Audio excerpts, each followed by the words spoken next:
मित्रों नमस्कार। खेसारी लाल यादव के बाद में आया है उनकी बेटी कीर्ति यादव का मनीष कश्यप को लेकर सपोर्ट के लिए बहुत बड़ा चौंकाने वाला बयान।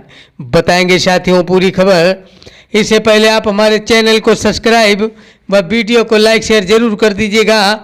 आप सबको बताते चलें कि ट्रेंडिंग स्टार खेसारी लाल यादव की बेटी का मनीष कश्यप को लेकर आया है बेहद चौंकाने वाला बयान।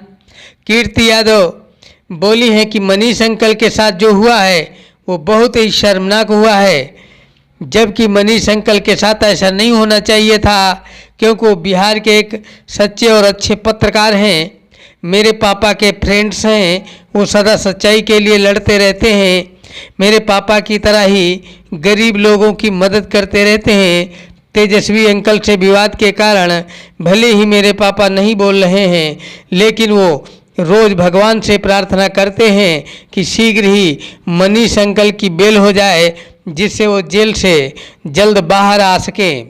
आप लोग कमेंट करके ज़रूर बताइएगा कि आप लोग कीर्ति यादव की तरह उनके साथ में सपोर्ट में खड़े हैं या कि बिहार की सरकार तेजस्वी यादव के सपोर्ट